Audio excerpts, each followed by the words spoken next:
इस साल जनवरी में बिहार में राजपूतों के आइकन रहे महाराणा प्रताप की याद में राष्ट्रीय शौर्य दिवस का आयोजन किया गया। इस आयोजन में बिहार के सीएम नीतीश कुमार भी शामिल हुए थे। भीड़ बिहार में राजपूतों के बाहुबली नेता आनंद मोहन की रिहाई की मांग कर रही थी। नीतीश कुमार ने उन्हें भरोसा देते हुए कहा कि आप शांत रहो, उनकी पत्नी से पूछ लीजिए कि हम क्या कोशिश कर रहे हैं, इन सब की चिंता मत करो।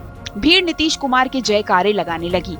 उसी वक्त साफ हो गया कि राजपूत समाज के बिहार के बाहुबली नेता रहे आनंद मोहन की रिहाई का रास्ता साफ हो गया है। 10 अप्रैल को बिहार सरकार ने बिहार जेल रूल बुक में संशोधन करके ये साबित भी कर दिया। अब जान लीजिए कि ये सब कुछ हुआ कैसे।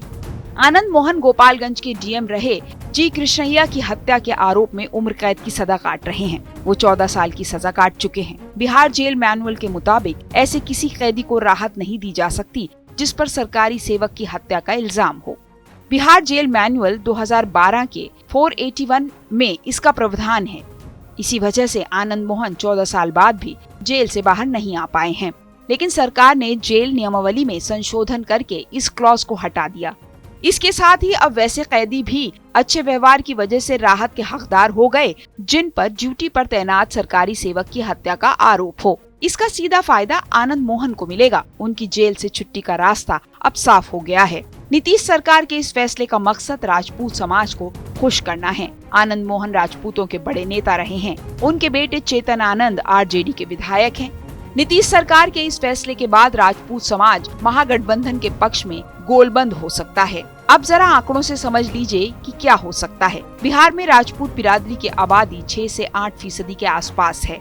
बिहार के करीब 30 से 35 विधानसभा सीटों पर राजपूत जीत या हार में निर्णायक भूमिका निभाते हैं। इसीलिए हर पार्टी इसके वोटर्स को लुभाने की कोशिश करती है। खासकर बीजेपी और आरजेडी के बीच इस जाति को अपने पाले में लाने के लिए खींचतान मची रहती है।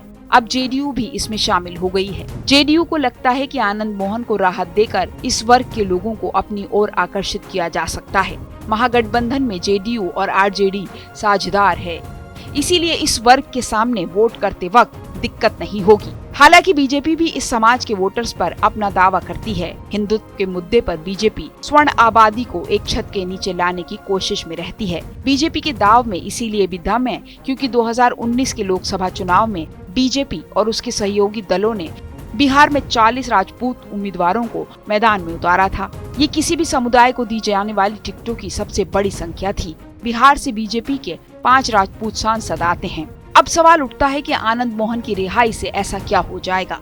आनंद मोहन को एक अच्छा वक्ता माना जाता है। राजपूत समुदाय के युवा वोटर्स पर उनका अच्छा खासा प्रभाव है। बिहार में कोसी इलाके, सीमांचल और मिथिलांचल में उनका प्रभाव है। अपनी राजनीति की शुरुआती दिनों से आनंद मोहन अगाड़ी बनाम पिछाड़ी जाति की लड़ाई में स्वर्णों के अगुवा नेता रहे हैं। 90 के दशक में आनंद मोहन ने लालू के विरोध आवाज बुलंद की थी। 90 से 95 में उन्होंने लालू यादव के खिलाफ अपने खुद का संगठन बिहार पीपल्स पार्टी भी बनाई थी। हालांकि 1995 के विधानसभा चुनाव में हार के बाद 1996 में उन्होंने समता पार्टी ज्वाइन कर ली और शिवहरे के सांसद चुने गए। 1999 में वो फिर से जीते, लेकिन इस बार वो लालू के समर्थन से जीते थे।